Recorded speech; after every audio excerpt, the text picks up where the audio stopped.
Shalom, Shalom, selamat pagi Bapak Ibu Saudara yang terkasih. Bagaimana kabarnya pagi hari ini? Ada sukacita Tuhan dalam setiap hidup kita, amin. Yang bersukacita angkat tanganmu. Mari kita datang kepada Tuhan. Bapa, kami mengucap syukur Tuhan buat pagi hari ini, buat pagi yang indah Engkau sudah berikan untuk setiap kami Tuhan. Setiap anugerah yang kami boleh lewati hari ini Tuhan, kiranya Engkau bertata atas hidup kami. Dan sebentar kami mau menaikkan pujian, penyembahan kami hanya untuk Engkau. Syukur untuk hari yang indah yang kamu boleh lewati hanya bersama denganmu Tuhan. Dan kami mau ibadah pagi hari ini, kiranya Engkau hadir untuk melawat setiap kami. Hanya di dalam nama Tuhan Yesus Kristus. Haleluya. Amin. Mari kita datang kepada Tuhan. Berikan syukur kita, pujian kita hanya kepada Tuhan.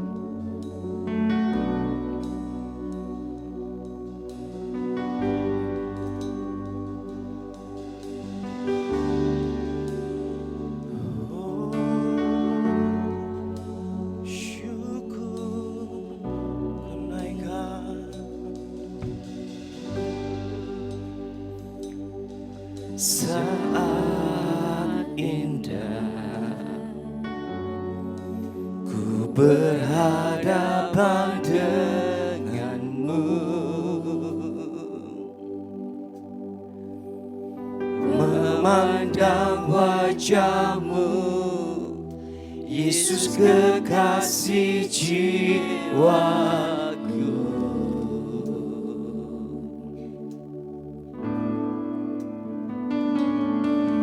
Bawa daku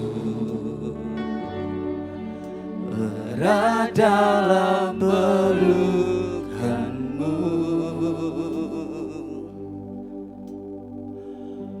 menikmati kasih dan indahnya hadiratmu.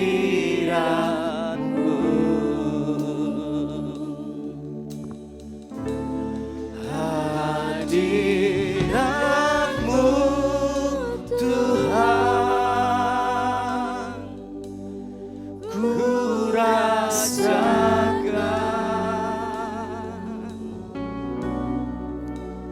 kekudusan-Mu Bapa, penuhiku.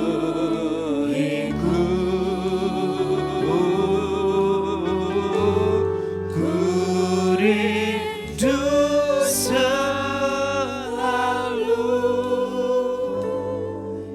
diam dalam bait-Mu,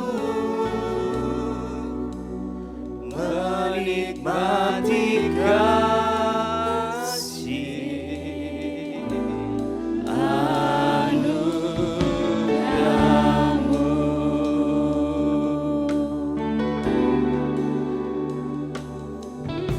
Saat indah ku berhadapan denganmu, memandang wajahmu, Yesus kekasih jiwaku.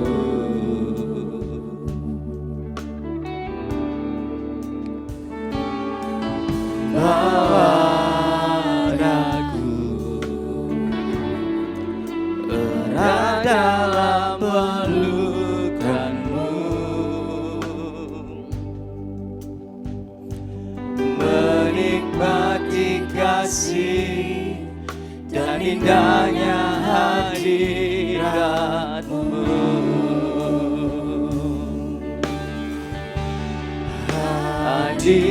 Hadirat-Mu Tuhan, ku rasakan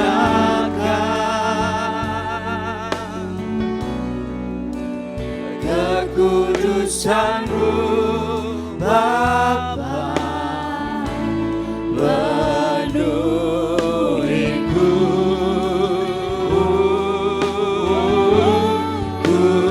rindu selalu diam dalam baitmu, menikmati kasih anugerah-Mu. Mari kita bangkit berdiri bersama-sama Bapak Saudara. Saat indah ku berhadapan denganmu, memandang wajahmu, Yesus kekasih jiwaku.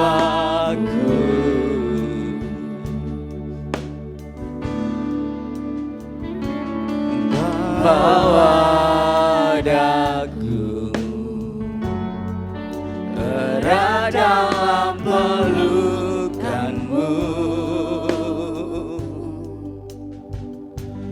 menikmati kasih dan indahnya hadirat-Mu. Hadirat-Mu, hadirat-Mu Tuhan, ku rasakan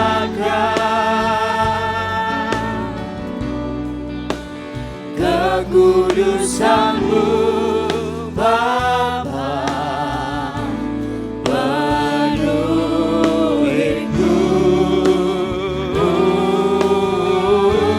ku rindu selalu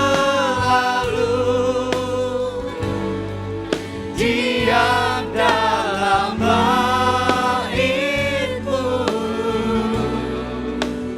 menikmati kasih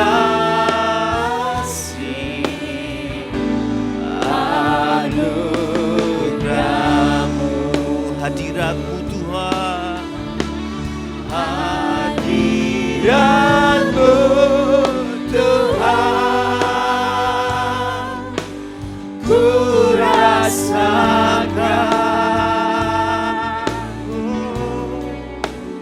kekudusan-Mu Bapa, penuhiku,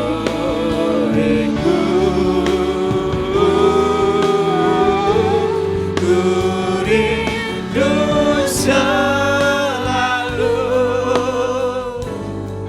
diam dalam baitmu, menikmati kasih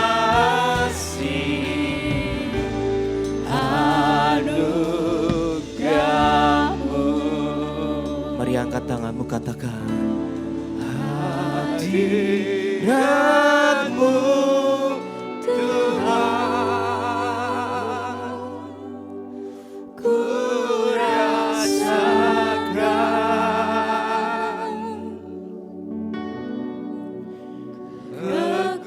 kekudusan-Mu Bapa, penuhiku,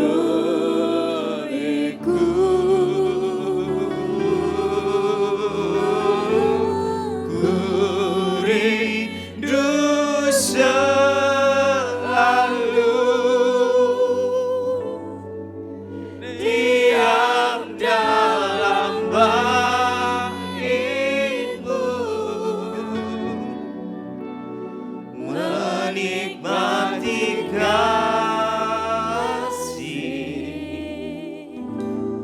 anugerah-Mu. Lebih lagi katakan buat Tuhan Yesus, hadirat-Mu Tuhan, ku rasakan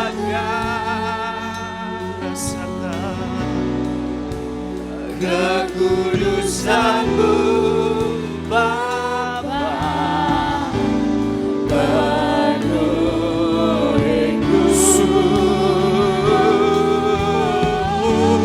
ku rindu selalu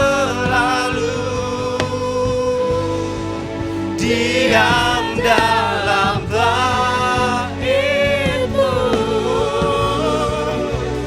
menikmati hadirat-Mu, hadirat-Mu, ya Rabb syarara. Hadirat-Mu Tuhan, ku rasakan kekudusan-Mu Bapa, penuhiku,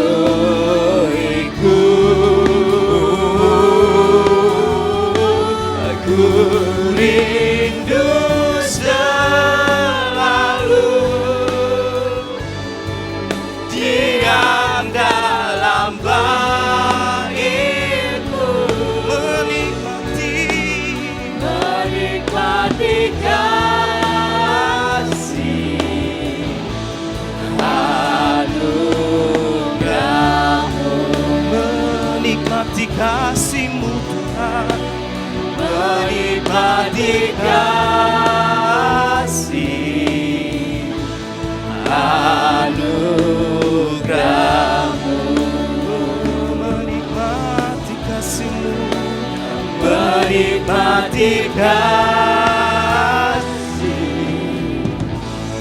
anugerah-Mu,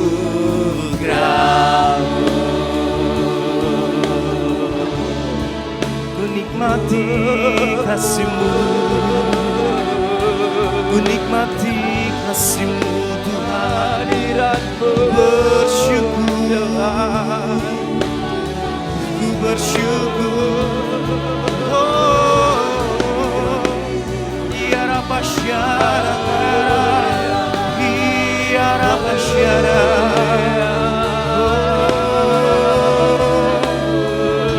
ya Rabb syara, ya Rabb syara, ya Rabb syara. Haleluya.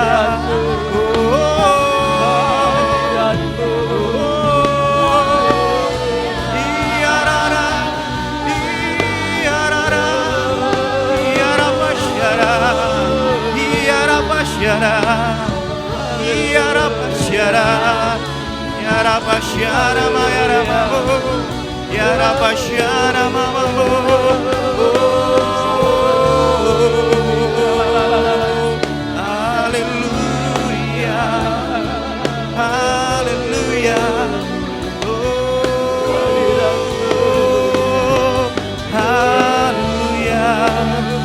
Ya Rabb syara, ya Rabb syara, ya Rabb syara, ya Rabbana.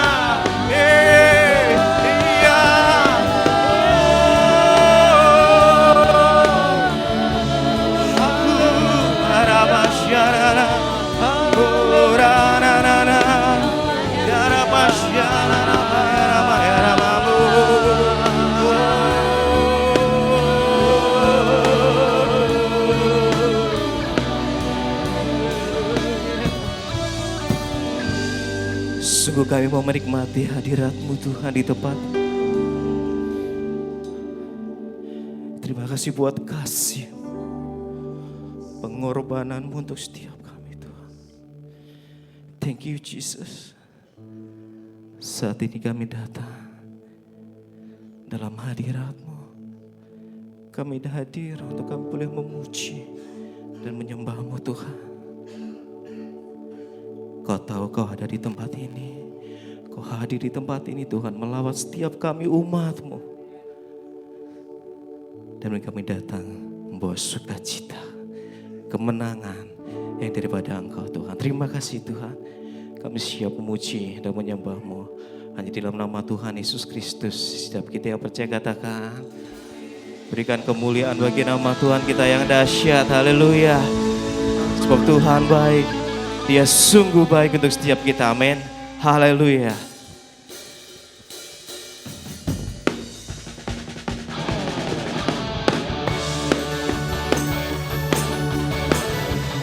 Dia Yesus sungguh baik. Dia Yesus sangat baik. sebab kasih-Nya dan anugerah-Nya untuk setiap kita.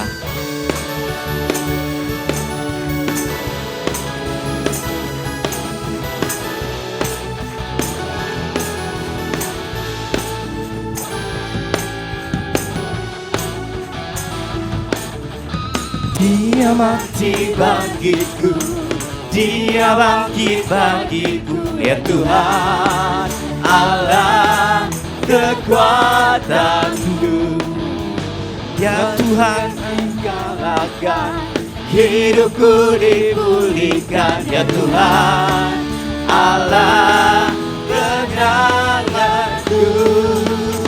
Dia sungguh baik, Dia sangat baik, Yesus, Dia baik bagiku. Katakan, Dia sungguh baik, Dia sangat baik, Yesus, Dia baik bagiku.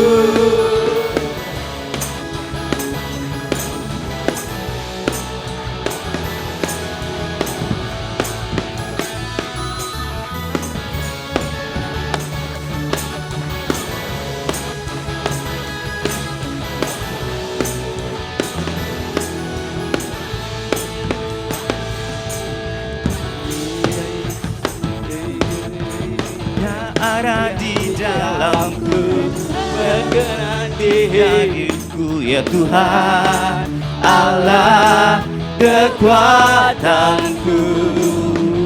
Ya penuhi hatiku dengan kuasa kasih-Nya, ya Tuhan Allah kemenanganku. Dia sungguh baik, Dia sungguh baik, Dia sangat baik, Yesus, Dia baik bagiku.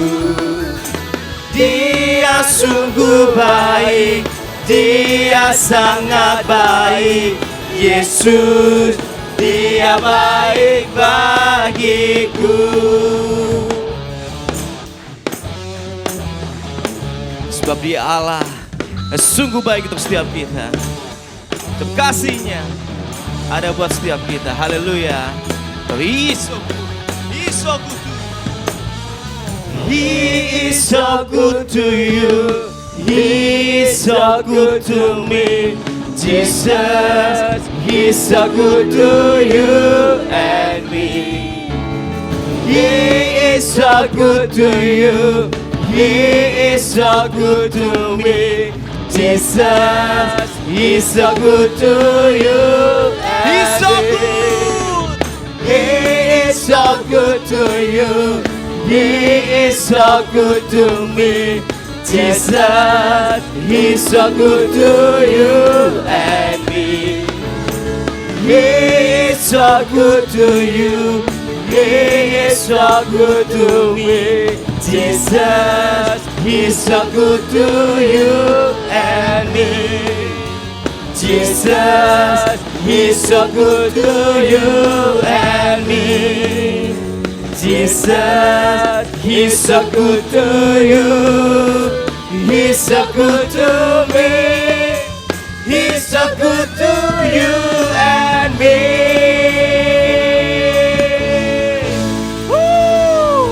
Berserukan namanya, serukan nama Yesus.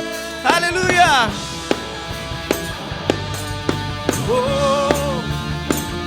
Serukan namanya, sebab Tuhan Allah di setiap kita. Haleluya.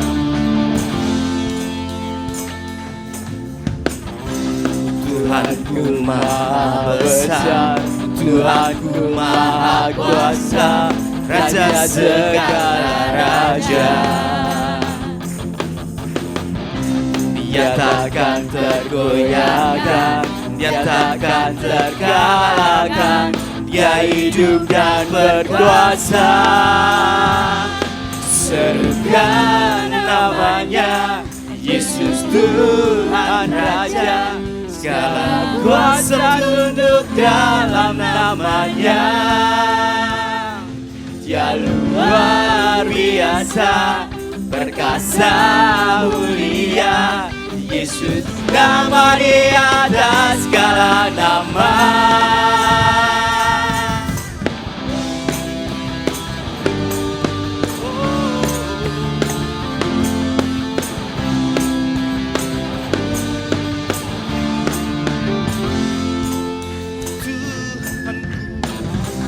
Tuhanku maha besar, Tuhanku maha kuasa, Raja segala raja,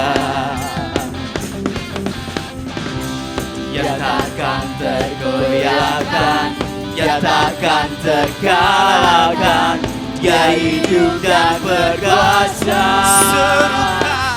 Serukan namanya, Yesus Tuhan Raja, segala kuasa tunduk dalam namanya. Dia luar biasa, perkasa mulia, Yesus nama di atas segala nama.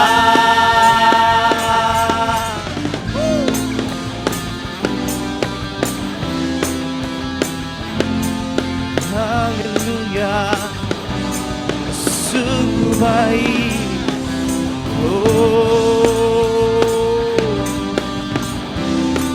Mari setiap kita yang datang menyembah Tuhan, kita menserukan nama Yesus. Serukan namanya, Yesus Tuhan Raja, segala kuasa tunduk dalam namanya. Dia luar biasa, perkasa mulia, Yesus nama di atas segala nama. Serukan namanya, Yesus Tuhan Raja, segala kuasa tunduk dalam namanya. Dia luar biasa, perkasa mulia, Yesus nama di atas segala nama. Yesus nama di atas segala nama. Yesus nama di atas segala nama. Oh, haleluya. Sebab Yesus Tuhan, Allah yang perkasa. Berikan kemuliaan bagi nama Tuhan kita Yesus Kristus. Silakan duduk Bapak Ibu Saudara.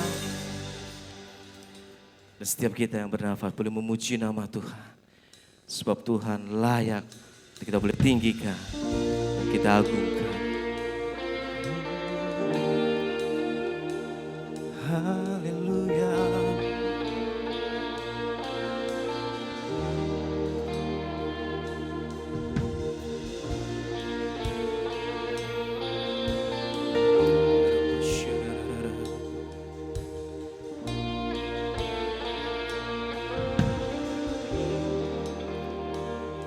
Kasih Tuhan sungguh mulia, tulus dan sempurna mengasihiku. Pengorbanan di Kalvari sungguh berharga, Kau tebus dosaku. Terpujilah Tuhan Yesus, ditinggikan di atas pujian. Dari dalam lubuk hatiku, ku sujud dan berterima kasih.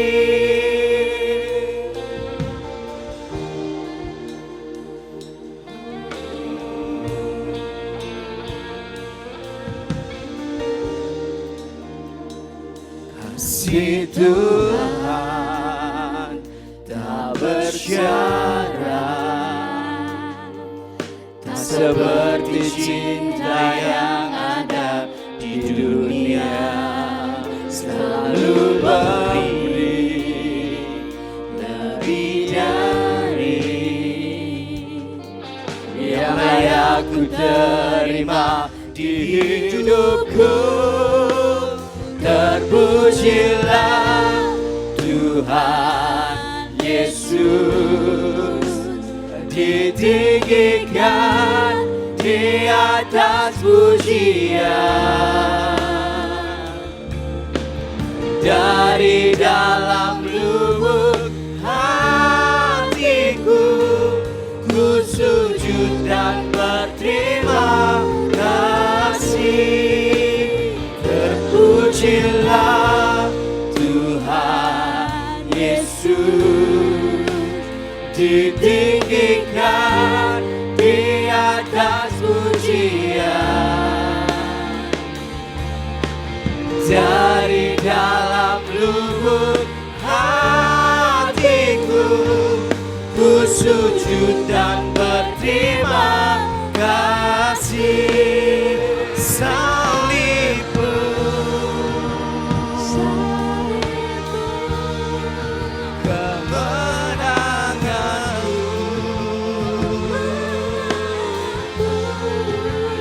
bilurmu, kesembuhanku,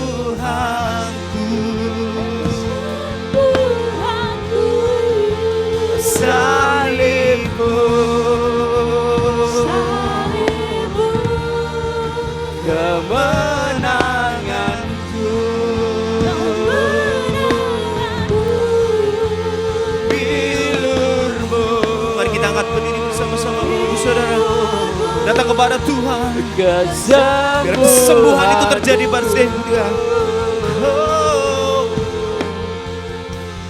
Terpujilah Tuhan Yesus, ditinggikan di atas pujian.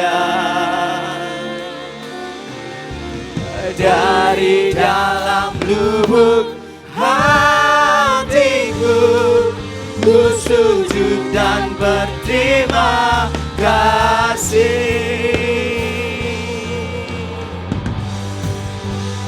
Terpujilah Tuhan Yesus, sebab nama-Mu besar Tuhan.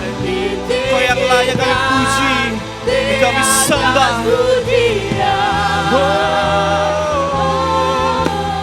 Dari dalam lubuk hatiku, ku sujud dan berterima kasih. Terpujilah Kau Yesus, terpujilah Tuhan Yesus,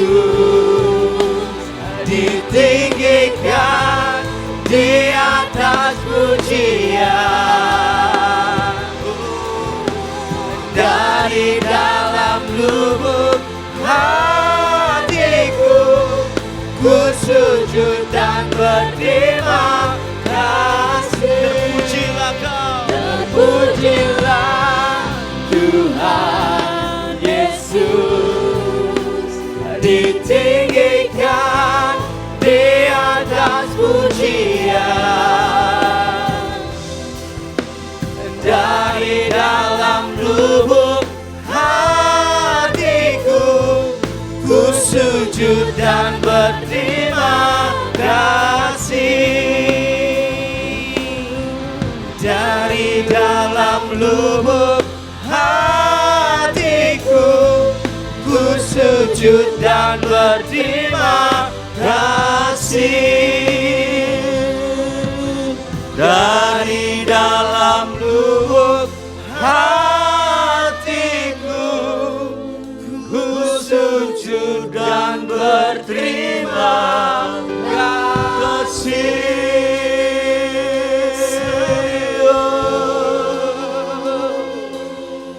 Haleluya, selamat datang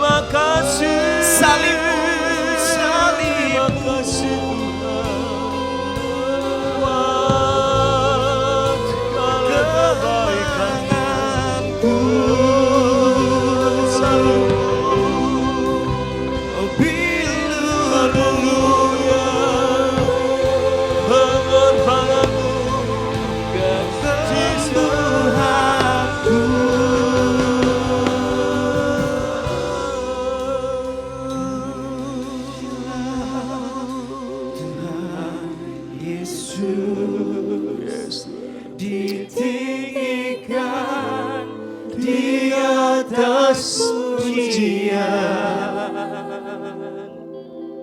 dari dalam lubuk hatiku, ku sujud dan berterima kasih. Dari dalam lubuk hatiku, ku sujud dan berterima kasih. Haleluya, haleluya.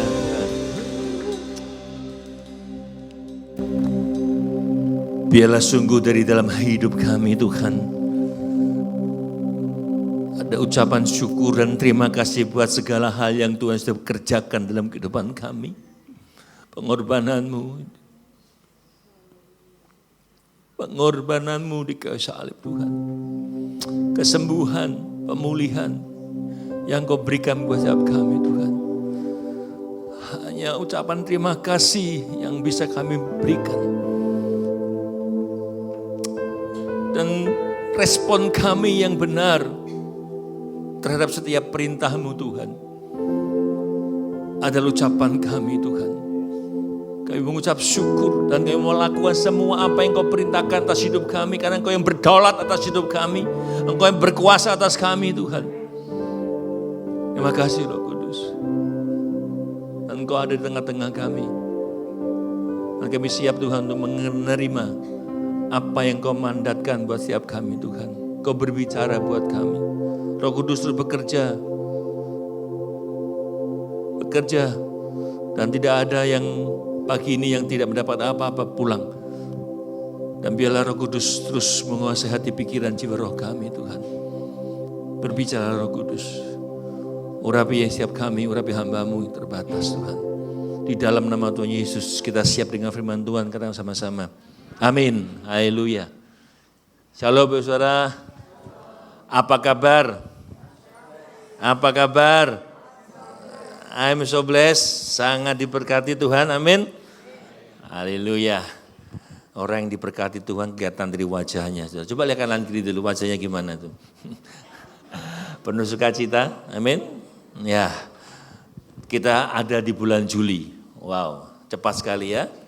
Nah, sepanjang bulan Juli ini tema kita ya penting ya bagi kehidupan kita, yaitu sepanjang bulan ini kita akan belajar berjalan dalam kekudusan menuju hari ke-7. Ya. Dalam Ibrani 4 ayat 9 dikatakan di situ ya, berjalan dalam kekudusan menuju hari ke-7. Nah, tema kita sepanjang bulan ini, Saudara.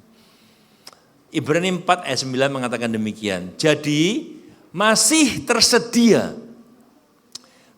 tersedia suatu hari perhentian, hari ke-7 bagi umat Allah. Kelihatannya kebesaran ya, ini mic-nya ya. Jadi masih tersedia suatu hari perhentian, hari ke-7 bagi umat Allah. Nah, ketika Bapak Ibu Saudara mendengar istilah hari ke-7, nah ya, apa hari ke-7? Ya, kalau kalender Israel itu Minggu hari pertama, Minggu, Senin, Selasa, Rabu, Kamis, Jumat, Sabtu. Tapi karena kita ini di Indonesia, Minggu itu kadang-kadang hari ke-7, hari libur, hari Sabat. Ya. Kalau kita mendengar hari ke-7, pikirannya langsung hari libur, ya kan? Hari Sabat, ya, hari Minggu. Ya. Namun Alkitab mengajak kita berbicara lebih jauh tentang hari ke-7. Ya. Berapa kali Ibu Devi sudah terangkan tentang bagan hari ke-7, hari terakhir. Ya. Di mana kita nantinya akan masuk ke dunia, ke bumi yang baru. Saudara. Alkitab mengajak kita melihat jauh lebih dalam. Ya. Hari ke-7 adalah gambaran tujuan akhir perjalanan iman kita sebagai orang percaya. Ya, karena hidup kekristenan ini bukan hanya berbicara tentang bagaimana kita memulai perjalanan, Kekristenan bukan tentang bagaimana memulainya, tapi sebagai orang Kristen kita belajar ya untuk benar-benar ya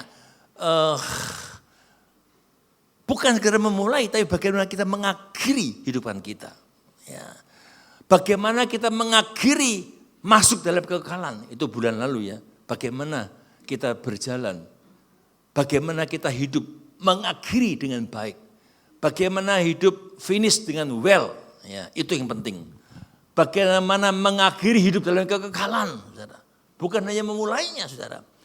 Nah, banyak orang memulai dengan semangat, gak ada yang salah.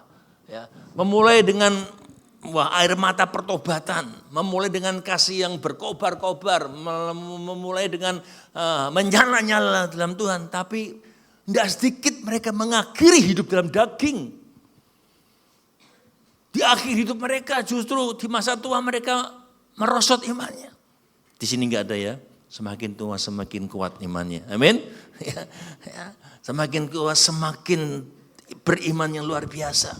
Nah, hari ke-7 adalah tentang tujuan akhir kita sebagai perjalanan kita sebagai umat Allah, yaitu memasuki kehidupan kekal bersama dengan Dia.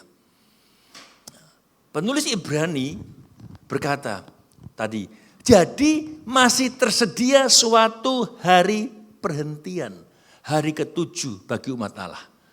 Kalau kita perhatikan kalimat masih tersedia, artinya apa? Masih ada slot, masih ada suatu anugerah yang belum tertutup. Pintu anugerah masih terbuka. Undangan Allah masih berlaku. Amin. Kesempatan untuk masuk ke dalam perhentian masih terbuka. Namun firman Tuhan mengingatkan, kesempatan yang tersedia tidak berarti semua otomatis masuk ke dalamnya. Enggak otomatis. Ya, tidak otomatis masuk. Disinilah kita belajar dari pengalaman bangsa Israel. Ya, di dalam Ibrani 4 ayat 5 sampai 7. Next. Nah, saya bacakan ya. Ibrani 4 ayat 5 sampai, ada yang baca ya? Ibrani 4 ayat 5 sampai 7. Dan dalam nas itu kita baca, mereka takkan masuk ke tempat perhentianku. Jadi sudah jelas bahwa ada sejumlah orang akan masuk ke tempat perhentian itu. Sedangkan mereka yang kepadanya lebih dahulu diberitakan kabar kesukaan itu tidak masuk karena ketidaktaatan mereka. Sebab itu ia menetapkan pula suatu hari, yaitu hari ini. Ketika ia setelah sekian lama berfirman dengan perantaraan Daud seperti dikatakan di atas. Pada hari ini jika kamu mendengar suaranya, janganlah keraskan hatimu. Amin. Saudara, kita belajar ya, bangsa Israel itu bukan bangsa yang tidak mengenal Allah. Ya. Mereka menyaksikan dalam perjalanan mereka keluar dari Mesir, mereka menyaksikan mujizat demi mujizat.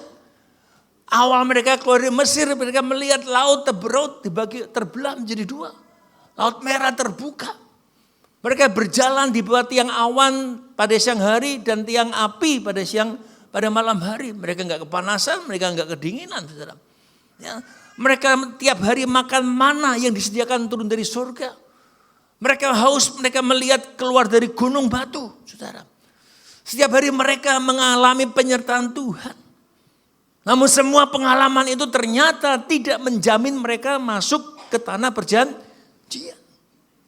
Semua pengalaman rohani mereka tidak menjamin mereka masuk dalam tanah perjanjian. Mengapa? Yang membuat mereka gagal bukan karena Allah itu ingkar janji, bukan karena Allah itu membatalkan janjinya, bukan karena Allah berubah, bukan Allah tidak, kuasa Allah terbatas, saudara. Mereka gagal karena mereka tidak mau terus-menerus hidup di dalam ketaatan. Mereka enggak taat. Mereka bersungut-sungut. Sehingga mereka dihabiskan semua di padang gurun. Mereka yang keluar dari Mesir, para orang tua yang keluar dari Mesir, mereka mati di padang gurun. Hanya orang-orang yang lahir di padang gurun yang masuk ke tanah perjanjian. Dan siapa?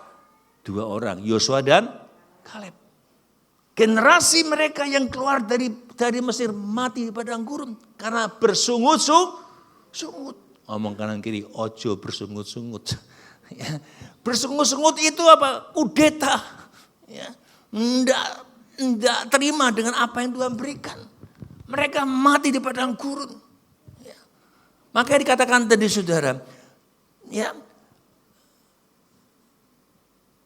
ada sejumlah orang yang akan masuk ke tempat perhentian, sedangkan mereka yang kepadanya lebih dulu diberitakan kabar kesukaan tidak masuk karena ketidaktaatan mereka. Saudara, kita belajar sebuah prinsip di sini, saudara.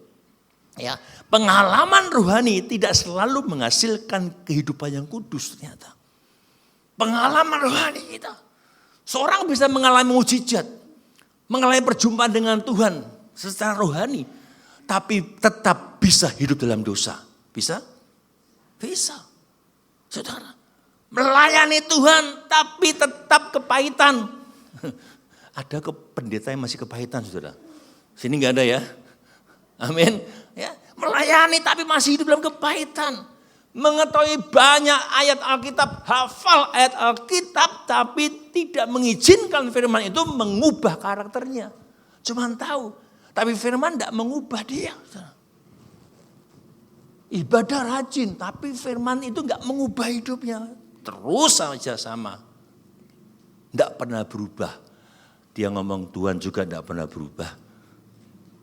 Yang nggak berubah apa? Kasihnya itu Tuhan, ya, saudara. Jadi seorang bisa mengalami mujizat tapi tetap hidup dalam dosa. Mujizat, karunia, dan pengetahuan Alkitab tidak menjamin seseorang hidup kudus dan masuk dalam perhentian. Enggak menjamin, saudara. Apa yang menjamin, saudara? Dikatakan tadi, yang menentukan adalah respon hati saudara saat mendengar firman Tuhan. Dikatakan tadi, jika kamu mendengar suaranya, jangan keraskan hatimu. Itu yang menentukan.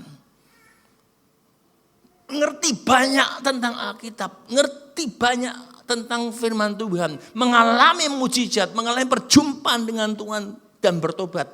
Tapi nggak dengar-dengaran, saudara, keraskan hati, ya nggak ngalami perjumpaan dengan Tuhan secara radikal.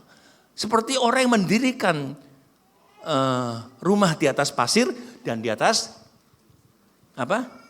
Batu karang. Bedanya apa? Mereka sama-sama dengar, tapi yang membedakan orang yang mendirikan rumah di atas batu karang, mereka mendengar dan melakukan. Itu bedanya. Sehingga kuat mereka, saudara. Saudara, makanya saya mengatakan, saudara, pertanyaannya bagi kita semua, apakah hati kita masih mau dibentuk oleh suara Tuhan? Yang menentukan adalah respon hati saudara ketika engkau datang ibadah. Bagaimana responmu? Itu yang penting. Makanya banyak orang datang ibadah, sama-sama datang dengar firman Tuhan 1 jam. Lebih dari itu sudah mulai suwimen ibadahnya. Ada di sana gereja cuma 1 jam saja. Khotbah 15 menit. Ya. Saudara mau dapat apa?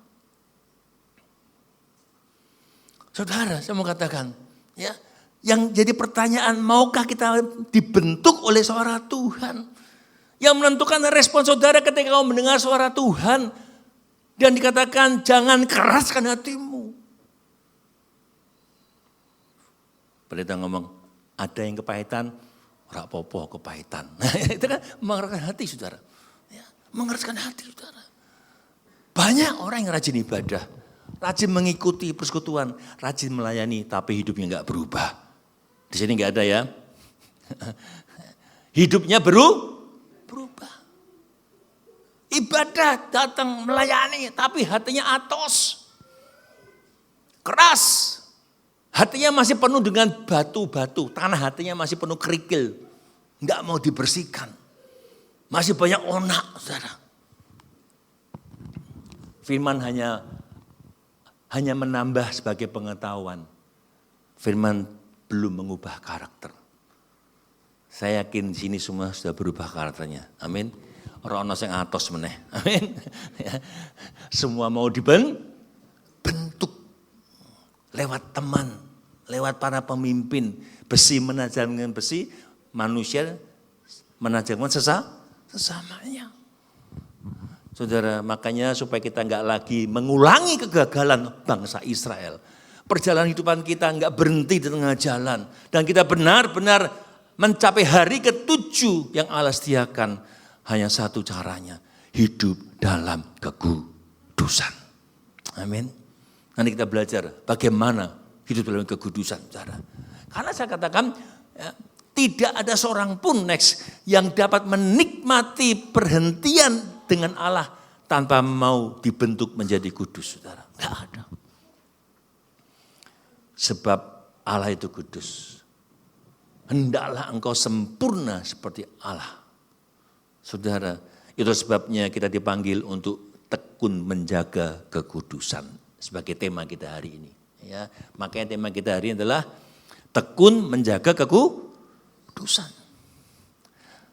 Saudara, kalau mendapatkan kata tekun, apa yang dalam pikiran saudara? Tekun itu apa saudara?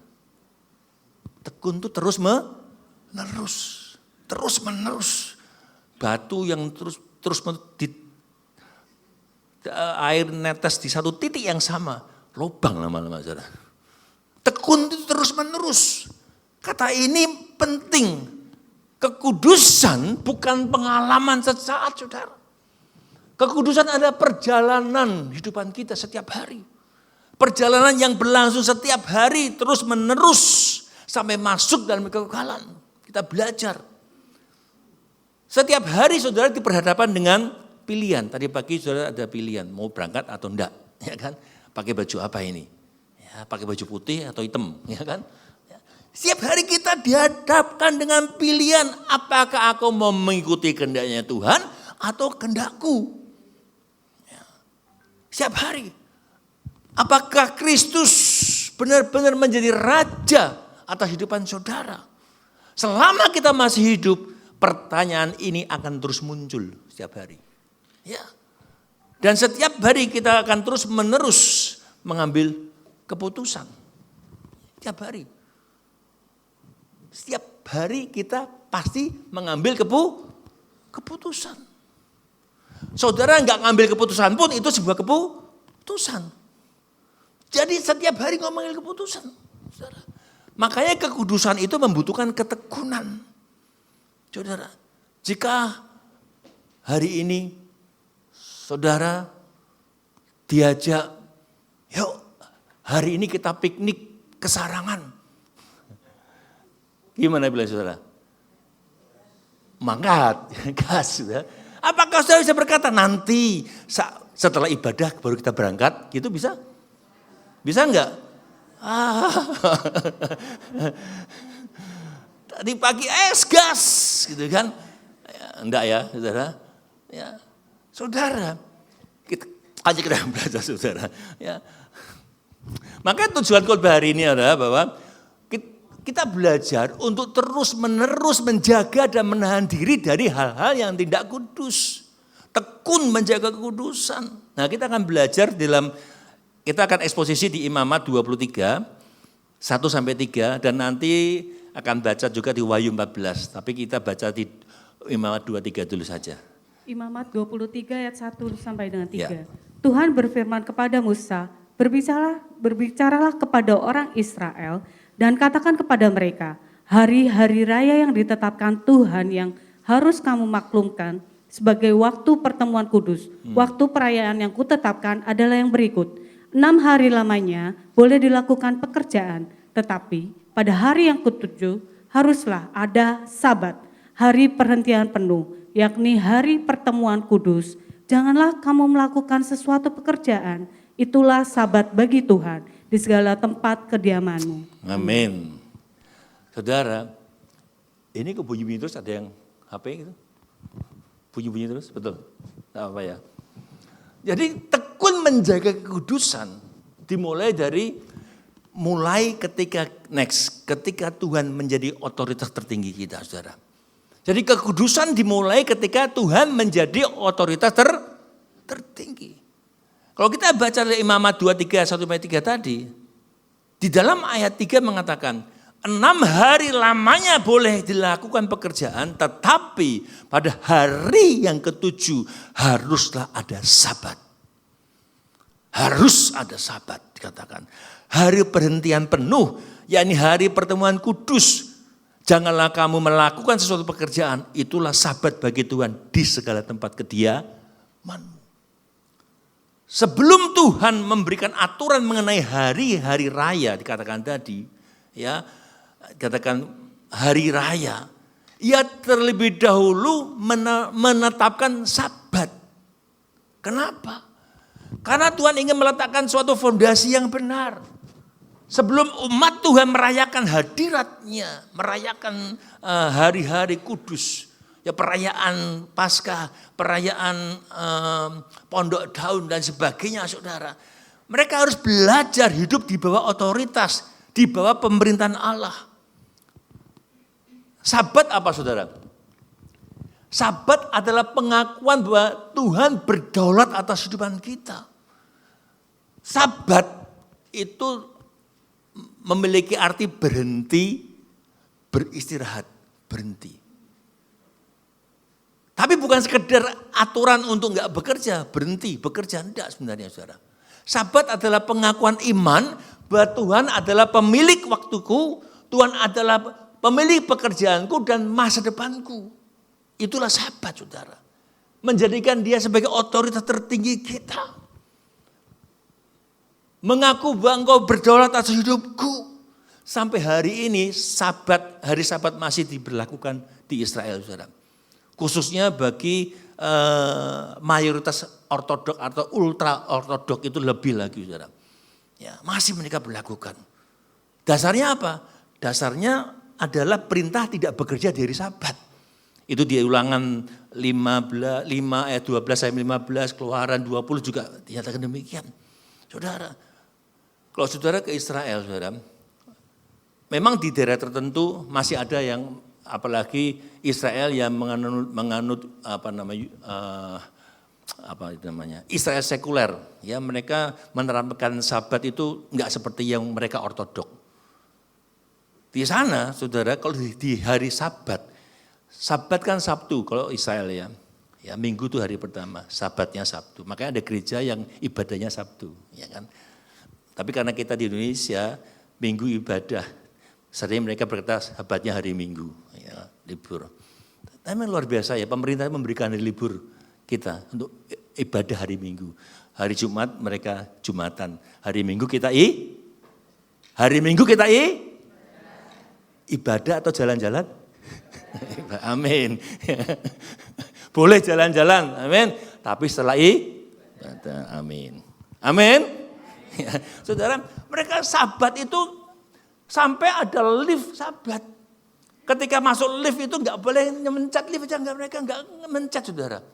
Lift itu terbuka sendiri tiap lantai. Masuk lantai 1, 2 buka sendiri. Mereka enggak.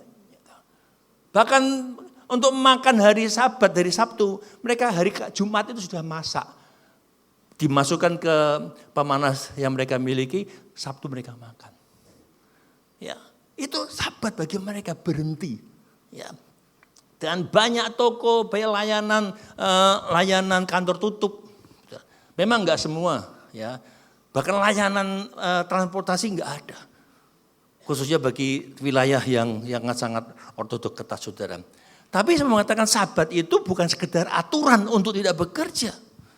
Ya, Sabat adalah pengakuan iman, tadi katakan bahwa Tuhan adalah pemilik waktu kita. Kita berhenti bukan karena pekerjaan kita sudah selesai, kita berhenti, bukan. Kita berhenti karena Tuhan yang memerintahkan berhenti. Itulah Tuhan berdaulat atas kehidupan kita. Yeskiel pasal 20 ayat 12 mengatakan, hari-hari Sabatku juga kuberikan kepada mereka menjadi peringatan di antara aku dan mereka, supaya mereka mengetahui bahwa akulah Tuhan yang menguduskan mereka. Amin. Amin, saudara. Tuhan yang menguduskan saudara saya. Nah, kayak gini, kekudusan itu dimulai dari penyerahan diri kita, saudara. Jika kita melihat, ya, kita menjadi kudus bukan semata-mata karena disiplin rohani yang kita terapkan. Enggak semata-mata itu.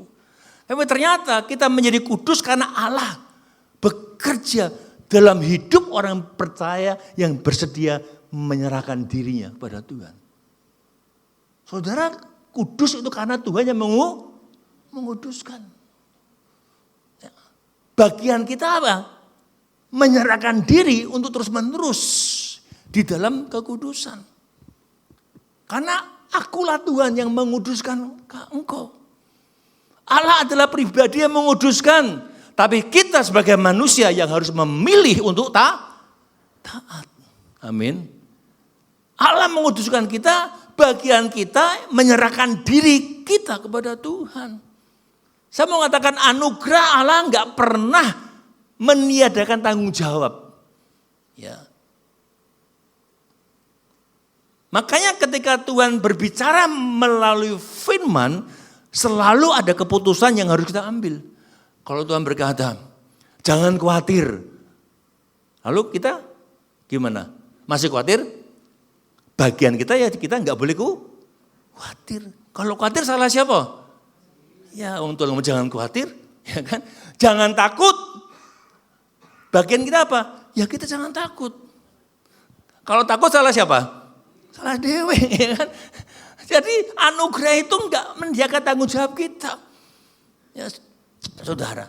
Jadi selalu ada keputusan yang kita ambil. Kita mau tunduk pada Tuhan atau masih mempertahankan kehendak kita. Jadi kalau kita berkata Tuhan berdaulat atas hidup kita, Sabat. Kalau kita sedang marah-marah ini emosi tiba-tiba Roh Kudus ngomong berhenti.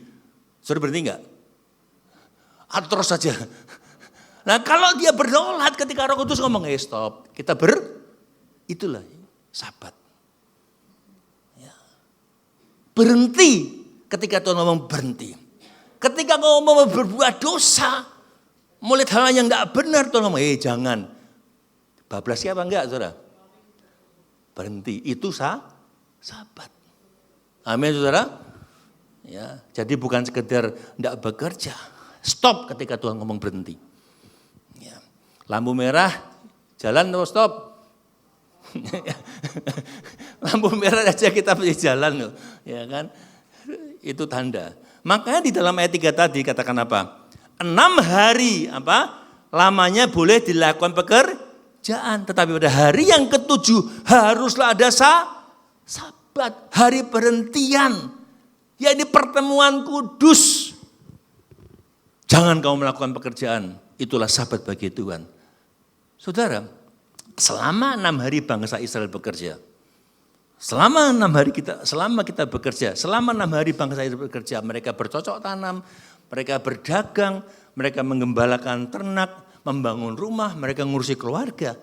Semua itu bagian yang semua adalah bagian tanggung jawab yang Tuhan percayakan buat kita. Tetapi pada hari ke-7 Tuhan berkata apa? Berhenti. Ini saudara. Inilah letak makna Sabat saudara. Ingat kekudusan dimulai ketika Tuhan menjadi otoritas tertinggi saudara.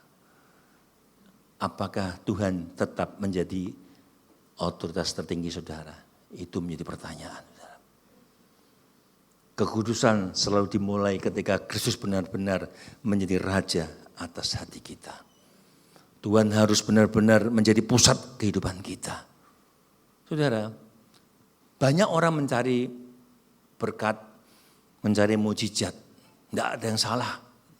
Kita harus bekerja. Ya, namun tidak menyediakan waktu berhenti dari kesibukan.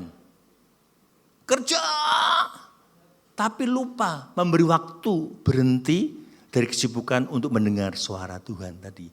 Jangan keraskan hatimu. Sibuk, kerja boleh. Setiap hari kita kerja. Tapi kita memberi waktu juga pada suara Tuhan.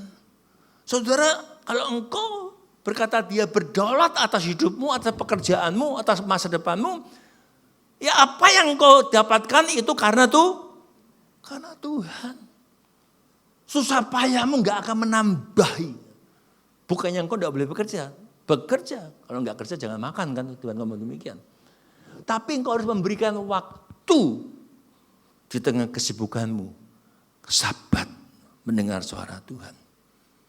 Karena gini saudara, sebelum Tuhan itu memberkati tangan saudara sebenarnya dia ingin terlebih dahulu mengisi hidup kita dengan hadiratnya dia. Dia mau dia ada dalam kehidupan saudara. Sebenarnya Sabat itu menguji kerelaan kita saudara. Sabat menguji kerelaan kita. Apakah kita senang saat Tuhan memberkati, namun memberontak saat Tuhan mengatur hidupmu? Ya kan? Apakah engkau senang saat Tuhan memberkati, namun memberontak saat Tuhan mengatur hidupan kita? Tadi kan kita percaya bahwa dia berdaulat, dia berhak mengatur hidupan kita. Saudara, ingat kekudusan dimulai saat kita berhenti berdebat dengan Tuhan. Siapa yang berdebat dengan Tuhan? Artinya apa? Bersungut-sungut. Ya, berhenti berdebat dengan Tuhan dan tunduk pada otoritasnya Allah. Itu yang pertama. Supaya kita belajar menjaga tetap tekun dalam kekudusan. Yang kedua, kekudusan terlihat dari kemampuan menahan diri dari yang tidak kudus. Bisa menahan diri. Tadi Imamat pasal 23 ayat 3 saudara. Ya, pada hari yang ketujuh haruslah ada Sabat. Nah setelah kita memahami bahwa kekudusan itu dimulai ketika Tuhan menjadi otoritas tertinggi dalam kehidupan saudara, muncul pertanyaan. Nah bagaimana kekudusan itu terlihat dalam kehidupan sehari-hari? Kekudusan harus terlihat dalam kehidupan sehari-hari. Apakah cukup ketika kita ini mengaku bahwa Yesus adalah Tuhan? Apakah kekudusan terlihat hanya karena kita rajin ibadah? Apakah hanya ketika kita mengetahui banyak isi Alkitab? Bukan, saudara. Kekudusan selalu menghasilkan perubahan yang nyata dalam kehidupan orang percaya. Amin. Kudus itu kan memisahkan diri. Jadi kekudusan itu pasti menghasilkan perubahan yang nyata. Karena apa yang terjadi dalam hati saudara akan terlihat melalui sikap hidup saudara sehari-hari. Makanya kekudusan itu kan terpancar melalui sikap hidupan saudara. Gini, orang yang menjaga kekudusan, saudara, orang yang menjaga kekudusan tidak mungkin maki-maki orang. Men, ya kan? Akan terpancar lewat kehidupannya sehari-hari. Kalau engkau menjaga kekudusanmu dalam hatimu, engkau tidak mungkin bisa berbuat dosa. Karena itu berlawanan dengan kekudusan. Pasti ada perubahan. Orang yang menjaga kekudusan, pasti dia tidak bisa dan tidak suka lagi berbohong. Amin. Halo. Kalau kekudusan itu di dalam hidupmu, engkau tidak mungkin lagi bisa berdusta. Karena berlawanan. Engkau tidak akan lagi melakukan hal-hal yang mendukakan Tuhan. Makanya saya katakan tadi, kekudusan selalu menghasilkan perubahan. Itu pasti, saudara. Kalau kekudusan terus melanda engkau terus menjaga, hidupmu pasti membawa perubahan. Tidak mungkin, saudara. Makanya firman Tuhan dalam Yesaya 56 ini memberikan penjelasan yang penting. Yesaya 56 ayat 1-2. Yuk baca. Beginilah firman Tuhan, taatilah hukum dan tegakkanlah keadilan. Sebab sebentar lagi akan datang keselamatan yang daripadaku dan keadilanku akan dinyatakan. Berbahagialah orang yang melakukannya dan anak manusia yang berpegang kepadanya, yang memelihara hari Sabat dan tidak menajiskannya, dan yang menahan diri dari setiap perbuatan jahat. Berbahagialah orang yang melakukannya dan anak manusia yang berpegang kepadanya, yang memelihara hari Sabat dan tidak menajiskannya atau melanggarnya, yang menahan diri dari setiap perbuatan jahat. Jadi kekudusan terlihat kapan? Ketika kita mampu menahan diri dari yang tidak kudus, katakan tadi. Jadi perhatikan bagian terakhir ayat tadi. Orang yang berbahagia adalah orang yang memelihara sabat, sekaligus apa? Menahan diri dari setiap perbuatan jahat. Tanda kedewasaan rohani, saudara, bukan hanya tentang apa yang kita bisa lakukan, tetapi apa yang mampu kita tahan. Gitu loh, saudara. Kita mampu. Kalau dunia mengajarkan membalas kejahatan dengan apa? Namun Roh Kudus apa? Memampukan kita memiliki penguasaan. Orang jahati kita bisa menahan. Kita menahan diri. Kekudusan bukan berbicara tentang apa yang kita lakukan, tetapi tentang apa yang kita pilih untuk kita nggak kita lakukan. Kita bisa memilih, bisa menahan diri. Saudara gini kita, kapan Roh Kudus bekerja dalam kehidupan saudara? Ketika engkau mampu berkata tidak terhadap yang salah. Mampu berkata tidak ketika diajak korupsi. Mampu dia diajak tidak ketika diajak berbuat dosa dan lain-lain. Maka di situ Roh Kudus bekerja. Makanya saudara, kekudusan itu selalu melibatkan sebuah pilihan. Artinya kudus apa? Memisahkan, kita terpisah. Makanya kekudusan selalu melibatkan sebuah pilihan. Ya saudara, pilihan. Saudara pernah ke dokter enggak saudara? Ketika ke dokter, ini ada Pak dokternya, Pak Dito. Ketika dokter memberi obat, tapi obatnya enggak diminum gimana saudara? Ketika dokter memberi obat, disimpan tok, yang enggak sembuh kan saudara. Sama halnya, demikian juga anugerah Tuhan. Tuhan sudah memberikan keselamatan, saudara. Roh Kudus telah dicurahkan, firman Tuhan telah diberikan. Namun setiap hari kita enggak melakukan firman. Setiap hari kita harus tetap mengambil keputusan. Apakah aku mentaati Tuhan, apakah aku masih terus mengikuti keinginan dagingku sendiri. Saudara, makanya penguasaan diri adalah tanda kedewasaan rohani. Amin. Penguasaan diri adalah tanda kedewasaan. Dewasa rohani, maaf, bukan sekedar rambut putih, saya juga putih. Belum tentu di orang dewasa rohani. Enggak, kedewasaan rohani itu ketika dia punya kemampuan menahan diri. Punya penguasaan diri. Artinya apa? Usia belum tentu. Usia tua belum tentu dia dewasa rohani, saudara. Ada anak muda lebih dewasa rohani. Ada orang tua tidak dewasa rohani. Ketika marah, kelepasan tidak terkontrol. Tidak bisa nahan diri. Ya. Makanya kedewasaan tidak diukur oleh usia. Tapi bagaimana dia bertanggung jawab tentang hidupnya. Dia bisa menahan diri. Makanya buah roh yang tadi apa? Penguasaan diri. Makanya penguasaan diri adalah bukti bahwa Roh Kudus memerintah hidupmu gitu loh, saudara. Ya.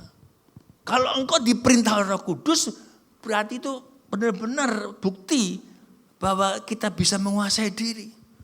Saudara, kan saya katakan tadi, dunia mengajarkan kalau marah, wes bablas gitu. Gitu saudara. Ya. Orang dunia marah wes sisan, tersinggung ya bales. Punya kesempatan gas, gitu kan saudara. Ya. Tapi firman Tuhan itu mengadakan sesuatu yang berbeda. Saudara dipenuhi Roh Kudus. Amin. Orang yang dipenuhi Roh Kudus bukan orang yang nggak punya emosi. Saudara punya emosi nggak saudara? Masih punya. Kita yang dipenuhi Roh Kudus masih punya emosi, tapi kita tidak membiarkan emosi mengendalikan kita. Amin. Itu bedanya. Jangan sampai engkau dikendalikan emosimu. Roh Kudus itu bisa mengendalikan emosi. Yesus pernah marah enggak Yesus? Marah, dia jungkir balikan itu di rumah ibadah. Ya. Tapi enggak membuat dia menjadi berdosa. Seperti Kain ketika dia marah, dia membiarkan amarah itu. Dan dia menjadi membunuh adiknya. Engkau boleh marah? Boleh, tapi jangan berbuat dosa, gitu kan. Ya, jangan boleh marah, tapi jangan marah-marah sampai matahari tenggelam. Ya, berarti kalau marah terus berarti Tuhan tidak berdaulat atas hidupmu. Engkau tidak menerapkan sabat, saudara. Yesus pernah sedih ketika melihat Yerusalem. Ya, ketika Lazarus dia sedih, tapi tidak kehilangan ketaatan kepada Bapa. Kita bisa sedih, tapi seringkali kita malah kita nggak jadi menjauh dari Tuhan. Saudara pernah dikhianati nggak, saudara? Pernah, saudara. Ya, Yesus pernah dikhianati. Namun pengkhianatannya nggak mengubah kasihnya ketika dikhianati oleh Petrus. Wah, ketika dia bangkit, yang dicari Petrus, saudara, untuk memulihkan. Saudara, inilah penguasaan diri yang lahir dari dipenuhi oleh Roh Kudus. Saudara lihat Daud, saudara. Ya, Daud luar biasa, belajar Daud. Kemenangan terbesar Daud bukan ketika mengalahkan Goliat, enggak. Tapi ketika dia mampu menahan tangannya membunuh Saul. Dia punya kesempatan membunuh Saul. Dia punya kesempatan ketika dia bunuh dia jadi raja. Enggak dikejar-kejar lagi. Kita belajar, ya, walaupun dia punya kesempatan, dia bisa menahan dirinya. Kenapa? Dia lebih takut Tuhan daripada egonya sendiri. Ya, Daud punya kesempatan. Kalau saudara gimana? Dioyak-oyak oleh Saul. Punya kesempatan bunuh, pateni we gitu kan saudara. Enggak ada lagi yang mengejar, tapi dia lebih taat pada Tuhan. Teladanan yang puncak adalah keteladanan Kristus. Ketika dia ada di kayu salib, meskipun disakiti, Yesus memilih mengampuni daripada membalas. Ampunilah mereka, sebab mereka enggak tahu apa mereka Jadi kekudusan bukan sesuatu yang enggak pernah dicobai. Kita cobai. Ya, dicobai untuk melanggar, diajak melanggar. Kekudusan bukan berarti kita enggak pernah dicobai. Tapi ketika kita dicobai, kita memilih tunduk kepada Tuhan. Saat keinginan untuk berbuat salah muncul, kita punya pilihan menahan diri dan tetap tunduk kepada Tuhan. Itu yang kedua, saudara. Bisa menahan diri daripada perbuatan dosa. Tekun menjaga kekudusan yang ketiga, yaitu berarti tetap berdiri di pihak Tuhan dan tetap menyembah Dia. Dunia hari ini banyak pilihan-pilihan, saudara.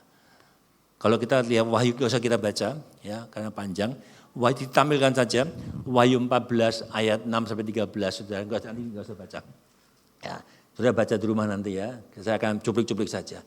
Wahyu 14 ayat 6-13, saudara. Kita belajar tadi, saudara. Kekudusan dimulai dari apa? Ketika kita menjadikan Tuhan menjadi otoritas tertinggi. Yang kedua, ketika apa? Kita bisa menahan diri dari perbuatan yang salah, saudara. Namun kekudusan juga diuji ketika kita hidup di tengah dunia yang menolak Tuhan. Kita diuji. Kita kan hidup di tengah dunia yang menolak Tuhan hari-hari ini, saudara. Kalau kita baca Wahyu 13, saudara, itu menggambarkan dunia yang melawan Allah, yang mengalihkan penyembahan kepada ilah lain. Tapi di dalam Wahyu 14 ini, saudara, ya, memanggil kita sebagai umat Tuhan tetap kudus dan tetap setia, berdiri di pihak Tuhan dan menyembah Dia. Coba baca ayat 6 saja. Ayat 6. Wahyu 14 ayat 6. Dan aku melihat seorang malaikat lain terbang di tengah-tengah langit, dan padanya ada Injil yang kekal untuk diberitakannya kepada mereka yang diam di atas bumi, dan kepada semua bangsa dan suku dan bahasa dan kaum. Amin. Dan ia berseru dengan suara nyaring, takutlah akan Allah dan muliakanlah Dia, karena telah tiba saat penghakimannya, dan sembahlah Dia yang telah menjadikan langit dan bumi dan laut dan semua mata air. Dan seorang malaikat lain, malaikat kedua, menyusul Dia dan berkata. Oke, ya, sampai situ. Jadi perhatikan, saudara, ya, sebelum penghakiman datang, Ternyata Tuhan lebih dahulu memberikan kesempatan buat kita. Buat kesempatan untuk bertobat melalui Injil yang kekal tadi, saudara. Dan aku melihat malaikat lain terbang tengah-tengah langit dan daripadanya ada Injil yang kekal untuk diberitakan pada mereka yang diam di atas bumi. Saudara, artinya apa? Sebelum penghakiman nanti datang, saudara, Tuhan lebih dahulu memberikan kesempatan buat manusia bertobat melalui Injil yang kekal tadi, saudara. Kalau kita baca ayat 8 tadi bahwa Babel akan roboh, saudara. Babel itu melambangkan sistem dunia yang sombong, yang hidup tanpa Allah. Ya, perhatikan, semua yang dibangun melawan Tuhan pasti akan runtuh. Itu Babel tadi ayat 8. Ya. Jadi kalau kita sombong pasti akan jatuh. Itu lambang dari Babel, melambangkan sistem dunia, saudara. Lah, Babel merupakan sistem dunia atau berhala. Saya mau katakan gini, saudara, berhala masa kini, berhala modern, enggak seperti berhala yang kelihatan patung-patung itu enggak, saudara. Berhala modern adalah segala sesuatu apapun yang mengambil mengambil alih otoritas dalam kehidupan kita dan menempatkan dia menjadi otoritas yang tertinggi, itu bisa jadi berhala. Segala apapun yang paling menguasai hati kita, yang menguasaimu. Harusnya kan Tuhan yang berdaulat. Tapi uang bisa berdaulat. Uang bisa menjadi berhala. Anak bisa jadi berhala. Jabatan bisa jadi berhala. Uang, duit terus. Tuhannya lupa bahwa duit datang dari Tuhan, ya kan? Ya. Saudara, ambisi, bahkan pelayanan itu bisa jadi berhala. Jika menggantikan Tuhan hidupmu, uang jadi berhala. Kesenangan jadi berhala. Makanya peringatan terhadap penyembahan yang salah itu diingatkan di dalam ayat 9 sampai 11. Coba baca, saudara. Ayat 9 sampai 11. Dan seorang malaikat lain, malaikat ketiga, menyusul mereka dan berkata dengan suara nyaring, jikalau seorang menyembah binatang dan patungnya itu dan menerima tanda pada dahinya atau pada tangannya, maka ia akan minum dari anggur murka Allah yang disediakan tanpa campuran dalam cawan murkanya. Dan ia akan disiksa dengan api dan belerang di depan mata malaikat-malaikat kudus dan di depan mata anak domba. Maka 11, maka asap api yang menyiksa mereka itu naik ke atas sampai selama-lamanya. Dan siang malam mereka tidak henti-hentinya disiksa, yaitu mereka yang menyembah binatang serta patungnya itu, dan barang siapa yang telah menerima tanda namanya. Yang penting di sini ialah amin. Jadi ini kalau kita baca ayat 9-11, ini bagi mereka yang ketinggalan, saudara. Kitab Wahyu itu banyak orang takut baca, saudara. Justru kita baca. Kita sudah pernah bahas dari pasal 1 sampai terakhir. Kitab Wahyu itu ditujukan bagi mereka yang tertinggal. Ya. Jadi peringatan, ya, jangan sampai kalau saudara itu mau menyembah patungnya, menerima tanda di dahi, di tangannya, ya itu kalau di Alkitab 6:6 itu, saudara. Dan ini kalau terjadi, saudara, maka engkau enggak akan masuk hari ke-7 tadi, saudara. Karena disiksa siang dan malam. Kalau engkau percaya ada neraka, inilah neraka, saudara. Jadi kekristenan itu bukan awal engkau, tapi engkau berjalan dalam kekudusan sampai akhir hidupmu. Ini bicara tentang akhir zaman dan mereka yang ketinggalan. Saudara enggak ketinggalan, amin. Amin. Ya. Kalau ketinggalan, mendingan mati, dibunuh oleh mereka, nanti engkau bangkit. Amin. Jangan mau kalau itu terjadi dicap dan didahi tangan, mendingan mati, karena mati engkau bangkit. Amin. Ya. Kalau engkau menerima tanda pada dahi dan tangan, mereka akan minum anggur murka Allah. Ini peringatan, jangan bilang enggak pernah saya ingatkan, saudara. Amin. Ya, Tuhan memanggil saudara hari ini untuk tetap setia. Amin. Jangan kompromi. Saudara, tekanan di akhir zaman ini bukan cuma penganiayaan, tapi kompromi. Banyak orang kompromi. Ya. Oh itu pelayan Tuhan yang ngono aku rak apa-apa. Itu kan kompromi. Ya kan? Seringkali kita kompromi. Enggak apalah, bohong-bohong dikit, enggak apa-apa. Ya. Itu juga kalau enggak bohong, enggak untung. Saudara, itu kompromi. Hari Minggu, ya jalan-jalan, kan liburan Pak. Saudara, ya sering kita kompromi, boleh hari jalan-jalan, boleh. Tapi ingat ibadah. Mungkin saudara keluar kota, ingat cari gereja di sana, gitu kan? Ibadah saudara. Ya. Sekarang mungkin benar-benar online, ya. Jangan online tinggal pergi, ya. Karena ibadah penting. Saudara, saya katakan tadi saudara, di akhir zaman bukan hanya penganiayaan, kompromi.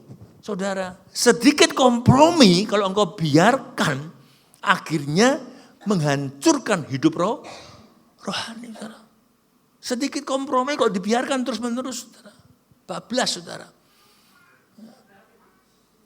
Kapal tenggelam itu bukan ketika seluruh air masuk. Enggak. Tapi ketika membiarkan kebocoran sedikit di kapal itu. Sedikit demi sedikit akhirnya kapal itu tenggelam. Kalau kita kompromi di akhir zaman ini. Ya kita akan tenggelam. Yang jadi pertanyaan hari ini. Adakah sesuatu yang mengambil tempat dalam hidupmu selain Tuhan? Ya, apa yang paling kau kejar hari ini? Apakah kau mengejar Tuhan? Saudara, kekudusan itu bukan hanya meninggalkan dosa. Bukan hanya meninggalkan dosa. Tapi memberikan seluruh hatimu kepada Tuhan. Sebagai pribadi yang berdaulat. Yang terakhir saudara, kekudusan harus dijaga dengan ketekunan sampai akhir. Wahyu 14 ayat 12-13 suruh baca. Yang penting di sini ialah ketekunan orang-orang kudus yang menuruti perintah Allah dan iman kepada Yesus. Dan aku mendengar suara dari surga berkata, tuliskan, berbahagialah orang-orang mati yang mati dalam Tuhan. Sejak sekarang ini, sungguh kata Roh, supaya mereka boleh beristirahat dari jerih lelah mereka. Karena segala perbuatan mereka menyertai mereka. Amin. Amin. Tadi kita belajar ya, Yesaya 56 itu kan menahan diri dari yang tidak kudus. Dan Wahyu 14 tadi ayat 6-11 itu kita tetap, kekudusan itu tetap berdiri di pihak Tuhan. Ya, enggak menyembah berhala, tapi menyembah Tuhan. Tapi pertanyaan di yang terakhir ini, bagaimana kita bisa terus berjalan dengan tekun menjaga kekudusan? Ini penting. Bagaimana kita tetap kudus bukan hanya hari ini, tapi tetap kudus sampai akhir. Jawabannya di ayat 12 tadi. Ya sama-sama baca yuk. Yang penting di sini ketekunan orang-orang kudus yang menuruti perintah Allah dan iman kepada Yesus. Perhatikan saudara kalimat ini. Yang penting di sini adalah ketekunan orang-orang kudus.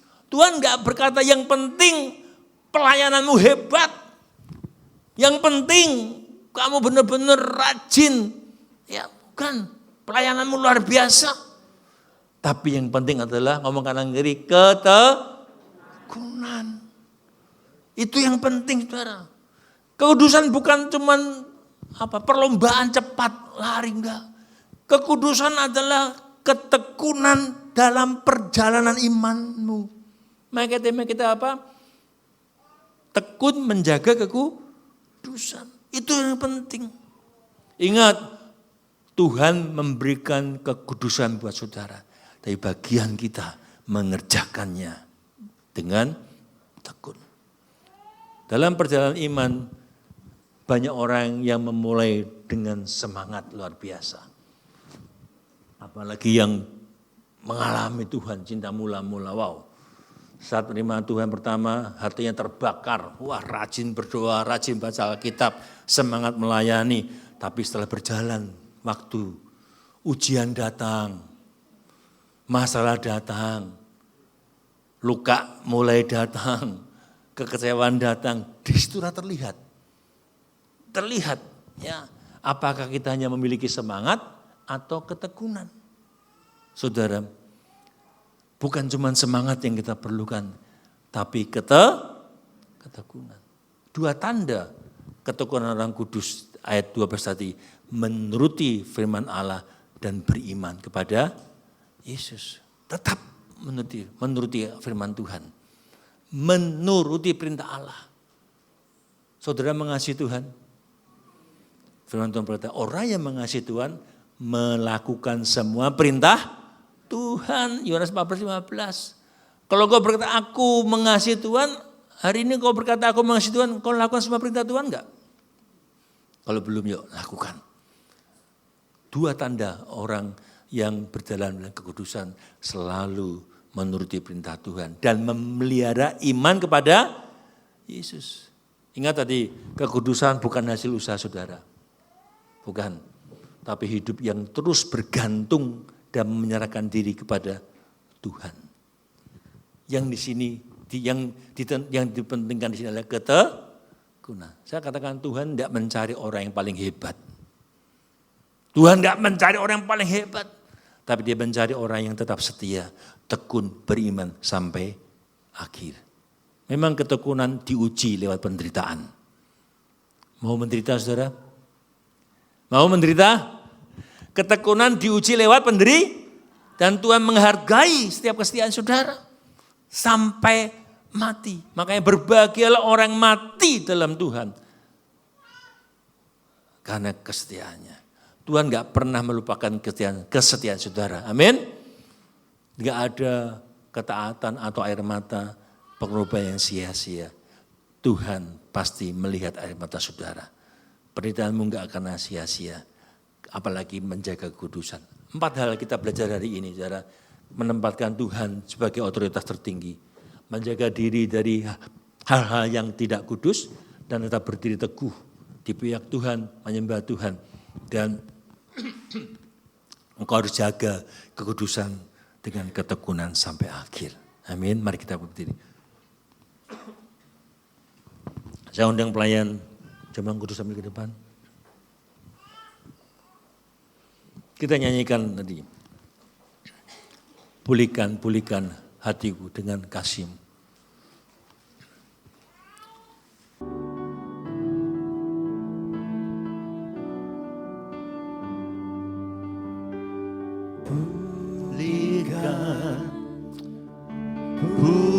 Pulihkan hatiku dengan kasih-Mu.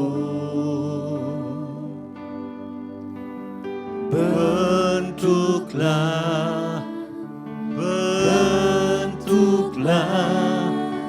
hatiku jadi seperti-Mu.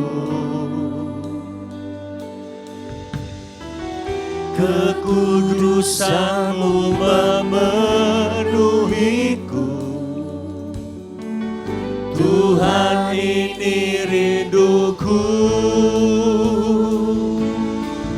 Ubah hatiku seperti hati-Mu. Kudus berkenan bagi-Mu. Bagaikan emas yang murni, bentuk hatiku selalu, biar ku menjadi ciptaan baru,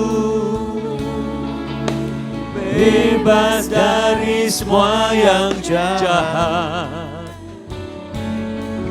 Serupa dengan gambar-Mu, sucikan ku, kuduskan hatiku, Tuhan.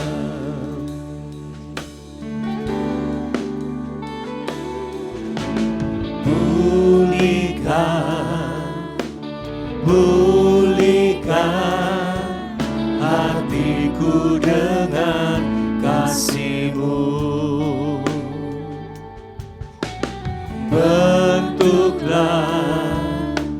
Bentuklah hatiku jadi seperti-Mu. Kekudusan-Mu memenuhiku. Tuhan, ini rinduku. Ubah hatiku seperti hati-Mu. Kudus berkenan bagi-Mu. Amin. Bagaikan emas yang murni, bentuk hatiku selalu. Biar ku menjadi ciptaan baru, bebas dari semua yang jahat, serupa dengan gambar-Mu. Sucikan ku, kuduskan hatiku. Ubah hatiku seperti hati-Mu. Amin. Nyanyikan hatimu. Kudus berkenan bagi-Mu. Kudus berkenan bagi-Mu Tuhan. Bagaikan emas yang murni, bentuk hatiku selalu. Biar ku menjadi ciptaan baru, bebas dari semua yang jahat, serupa dengan gambar-Mu. Sucikan ku, kuduskan hatiku Tuhan.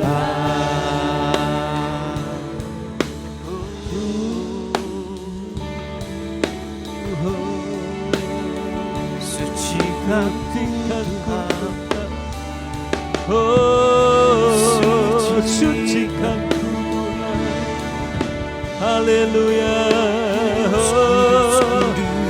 Kudus, kudus Tuhan. Haleluya.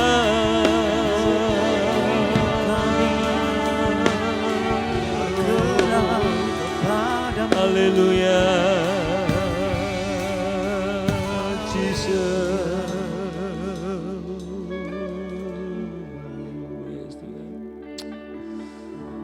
Mampukan kami Tuhan untuk menjaga kekudusan yang Kau sudah berikan buat tiap kami Tuhan. Mampukan kami Tuhan untuk benar-benar meletakkan Engkau menjadi pribadi yang tertinggi, yang berotoritas penuh atas kami Tuhan. Engkau yang berdaulat atas kami. Engkau yang menguasai hidup kami. Apapun aspek hidup kami, Engkau yang berdaulat Tuhan. Biar itu muncul dari hati kami Tuhan. Karena kami tahu semua datang daripada Engkau. Apapun Engkau berdaulat atas hidup kami, pekerjaan kami, pelayanan, keluarga, apapun. Dan bila kami tak berdiri bersama dengan Engkau, tidak ada yang bisa menguasai kami Tuhan selain Engkau.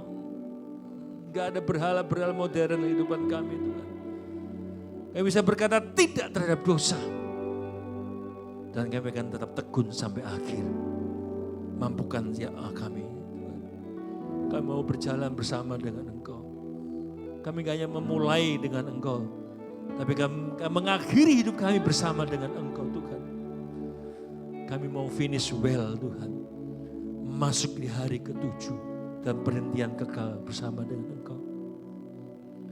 Kami gak mau perjalanan kekristenan kami sia-sia. Tuhan tolong kami, kuduskan kami. Kami tahu pengorbananmu begitu besar. Sehingga pengorbananmu bukan menjadi pengorbanan sia-sia bagi kami Tuhan. Tapi benar-benar mengerjakan hal dahsyat atas hidup kami. Pagi ini kami menghayati kembali Tuhan. Mengingat lagi pengorbananmu di kayu salib. Dengan perjamuan kudusmu pagi hari ini Tuhan. Dan kami percaya Tuhan. Bukan perjamuan yang biasa bagi ketul roti dan cawan anggur ini. Ini bukan sekedar roti dan anggur. Tapi inilah darah dari darahmu. Daging dari dagingmu. Yang berkuasa, yang berdaulat atas kami. Yang mampu memulihkan, menyembuhkan. Bagi setiap kami yang percaya dengan iman. Kuduskan Tuhan. Setiap ketul roti dan cawan anggur ini Bapa. Dan kami percaya. Kami akan melihat mujizat-Mu terjadi bagi kami. Kuduskan di dalam nama Tuhan Yesus. Kuduskan kami alat-Mu Tuhan, pelayan-pelayan-Mu Tuhan. Di dalam nama Tuhan Yesus. Haleluya. Silakan duduk. Pulihkan hatiku dengan kasih-Mu. Amin.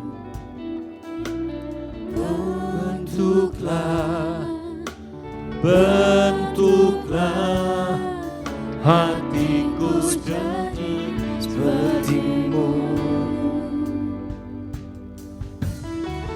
Kekudusan-Mu memenuhiku. Tuhan, ini rinduku. Amin. Ubah hatiku seperti hati-Mu. Kudus berkenan bagi-Mu. Amin. Bagaikan emas yang murni, bentuk hatiku selalu agar menjadi ciptaan baru, bebas dari semua yang jahat. Amin. Serupa dengan gambar-Mu, sucikanku, kuduskan hatiku, biar ku membangkitmu seperti hati-Mu. Amin. Kudus berkenan bagi-Mu. Ya, amin Tuhan. Bagaikan emas yang murni, bentuk hatiku selalu, biar ku menjadi ciptaan baru, bebas dari semua yang jahat. Serupa Mari kita berdiri. gambar-Mu, sucikanku, kuduskan hatiku, ubah hatiku seperti hati-Mu. Kudus berkenan bagi-Mu, bagaikan emas yang murni, bentuk hatiku selalu, biar ku menjadi ciptaan baru, bebas dari semua yang jahat. Serupa dengan gambar-Mu, sucikanku, kuduskan hatiku, biar ku menjadi ciptaan baru, bebas dari semua yang jahat. serupa dengan gambar-Mu, sucikan ku, kuduskan hatiku, biar ku hatiku seperti hati-Mu, kudus berkenan bagi-Mu, bagaikan emas yang murni, bentuk hatiku selalu, biar ku menjadi ciptaan baru. Amin. Bebas dari semua yang jahat, serupa dengan gambar-Mu, sucikan ku, kuduskan hatiku, Tuhan.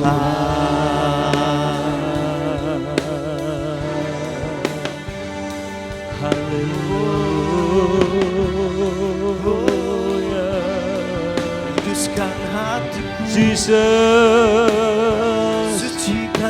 Sucikan, kuduskan kami Tuhan. Haleluya. Jesus. Haleluya.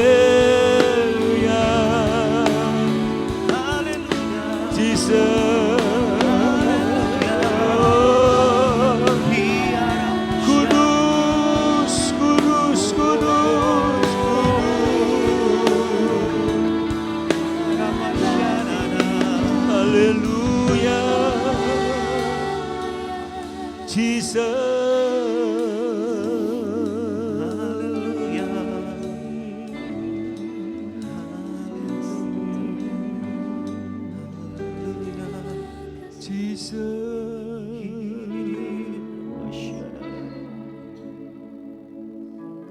Mari saudara renungkan sejenak. Saudara bisa kontemplasi dengan Tuhan pagi hari ini. Apakah benar-benar Yesus berotoritas penuh atas hidupku?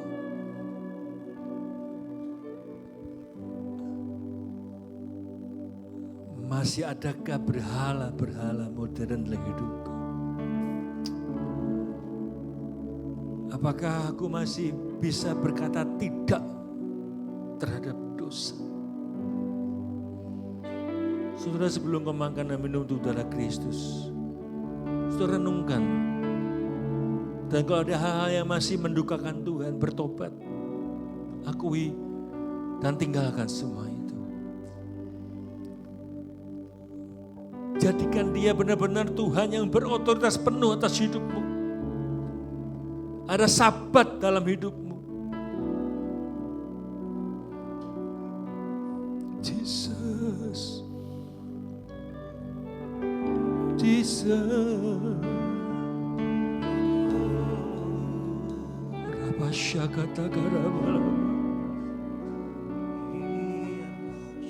Ingat saudara, perjalanan kita bukan hanya dimulai engkau sebagai orang Kristen, tapi perjalanan hidupmu harus sampai akhir, finish dengan baik. Isi hidupmu dengan terus menyerahkan hidupmu kepada Tuhan. Kekudusan dalam penyerahan hidupmu total kepada Tuhan. Enggak ada lagi kekhawatiran, enggak ada lagi ketakutan tentang masa depanmu. Karena masa depanmu ada di dalam tangan Tuhan. Yang berdaulat penuh, engkau menyerahkan masa depanmu dalam tangan Tuhan. Dunia boleh bergejolak. Dunia boleh mengalami hal-hal yang mungkin bagi dunia sangat tidak menyenangkan. Tapi kalau engkau percaya dan engkau meletakkan dia sebagai otoritas atas hidupmu, dia berdaulat penuh atas hidupmu, engkau akan melihat dia akan bertanggung jawab atas hidupmu. Asal engkau benar-benar mempercayakan hidupmu kepada Tuhan. Kekudusan adalah ketika engkau menyerahkan diri sepenuhnya ke dalam tangan Tuhan. Sehingga enggak ada lagi kekhawatiran, enggak ada lagi ketakutan, enggak ada lagi kecemasan.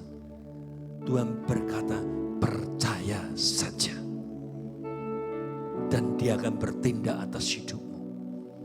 Pagi hari ini, kau ada hal-hal yang mungkin masih belum beres di hatimu. Masih ada kerikil-kerikil, masih ada onak-onak duri yang belum kau bereskan. Bereskan hidupmu. Jadikan tanah hatimu tanah yang subur, yang siap ditanami dengan benih-benih firman Tuhan, yang akan berbuah bagi kemuliaan nama Tuhan. Mari saudara lihat ke diri masing-masing. Roti dan anggur yang kau pegang itu bukan sekedar roti dan anggur, tapi dia adalah darah dari darah Yesus, dari daging yang harus menjelma dalam hidupmu, menjadi daging dan darah dalam hidupmu, yang pasti akan mengubah hidupmu. Kekudusannya, kalau itu berdiam dalam dirimu, pasti akan mengubah hidupmu.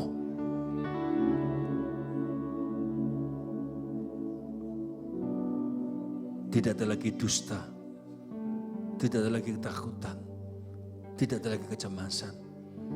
Karena hidupmu di dalam tangan Tuhan. Tuhan tolong, Tuhan lihat kami semua. Kuduskan kami Tuhan. Ampuni kami. Ampuni dosa kami Tuhan. Kami gak mau Kau temukan ada kepahitan di hati kami Tuhan. Temukan hati kami, hati yang kudus Tuhan. Engkau melihat hati kami masing-masing pagi ini. Tidak ada yang tertutup di mata Tuhan. Engkau terbuka di hadapan Tuhan. Tidak ada yang bisa sembunyi di hadapan Tuhan. Tuhan melihat jelas hatimu. Kalau engkau mau finish dengan baik, engkau masuk di hari ke-7, engkau berkata begini, Tuhan aku mau bersih, aku mau beres, bersihkan aku. Aku tidak mau ada kenajisan, aku tidak mau ada kekotoran di hatiku Tuhan. Yang adalah kekudusan-Mu Tuhan. Berapa siakatakan apa, nikatakan apa sini.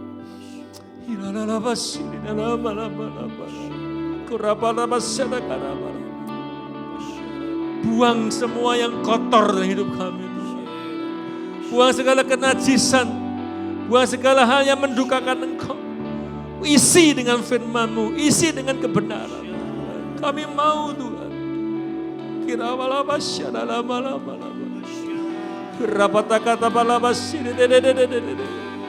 Kudus. Kudus, kudus. Jangan main-main dengan hidupmu. Jangan berpikir masih ada waktu. Jangan berpikir waktu masih panjang. Engkau tidak tahu kapan kau pulang. Biarlah engkau ketika pulang, engkau kedapatan bersih dan setia di hadapan Tuhan. Mulailah berjalan bersama dengan Tuhan. Terus jaga kekudusan pikiranmu. Jaga mulutmu. Jaga hatimu. Dengan seluruh kewaspadaan. Karena disitulah sumber kehidupanmu. Jaga hatimu. Terima kasih Tuhan. Kami percaya pagi ini Engkau memulihkan kami. Kami mau pulang dari tempat ini dengan hati yang bersih. Enggak adalah kepahitan. Enggak ada kebencian. Enggak ada kemarahan. Semua selesai. Sudah selesai.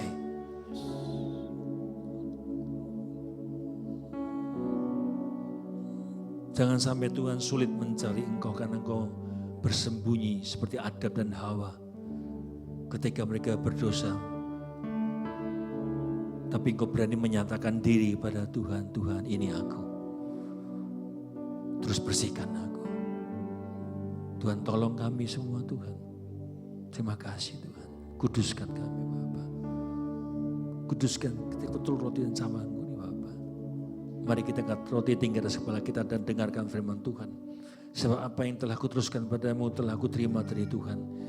Jadi bahwa Tuhan Yesus pada waktu malam ia diserahkan dan mengambil roti dan sesudah itu ia mengucapkan syukur atasnya, ia memecah-mecahkannya dan berkata, inilah tubuhku yang diserahkan bagi kamu, perbuatlah menjadi peringatan akan aku. Bapak Saudara, bukankah roti yang kita pecah-pecahkan ini adalah persekutuan dengan tubuh Kristus? Haleluya. Mari kita makan di dalam nama Tuhan Yesus.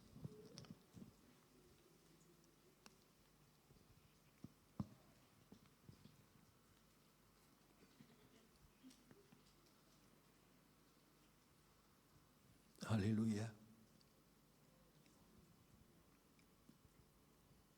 Darah-Mu tercurah bagi setiap kami. Oh, terima kasih Tuhan. Mari angkat cawan tinggi atas kepala kita dan dengarkan firman. Demikian juga ia mengambil cawan. Sesudah makan dan dia berkata, cawan ini adalah perjanjian baru yang dimeteraikan oleh darahku. Perbuatlah ini setiap kali kau minumnya menjadi peringatan akan daku. Bapak Saudara, bukankah cawan anggur di mana kita ucapkan syukur ini ada persekutuan dengan darah Kristus? Amin. Haleluya, mari kita minum dalam nama Yesus.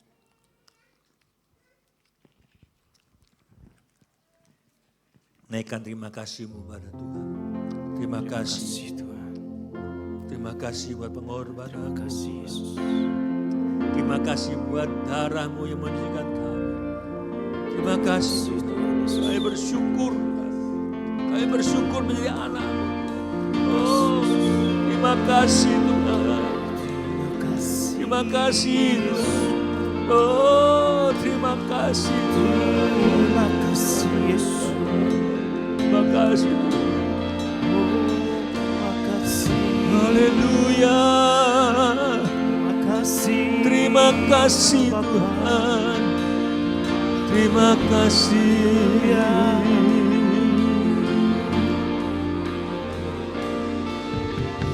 Bukan dengan barang fana Kau menebus diriku. Amin. Bukan dengan darah yang mahal, tiada noda dan celah. Amin. Bukan dengan emas perak Kau menebus diriku. Amin. Oleh segenap kasih dan pengorbananmu, ku telah mati dan tinggalkan cara hidupku yang lama. Amin. Semuanya sia-sia, tak berarti lagi hidup ini. Ku letakkan pada mezbah-Mu ya Tuhan. Jadilah padaku seperti yang Kau ingini. Jadilah padaku. Jadilah padaku seperti yang Kau ingini. Haleluya. Yes Tuhan. Jadilah seperti apa yang Kau mau Tuhan. Ini kami, ini hidup kami Tuhan. Jadi seperti yang Kau mau. Kami tunduk pada otoritas-Mu Tuhan. Kami mau Tuhan berkata tidak pada dosa. Dan kami mau terus tekun sampai garis akhir. Sampai kami berjumpa muka dengan Engkau Tuhan. Kami umat-umat-Mu yang sulung bagi Tuhan. Kami enggak mau tertinggal Tuhan. Kami mau belajar terus hidup kudus. Sampai di hari nanti Tuhan mengangkat kami gereja-Mu Tuhan. Di dalam nama Yesus kami percaya. Dan kami yakin hal itu. Haleluya. Amin.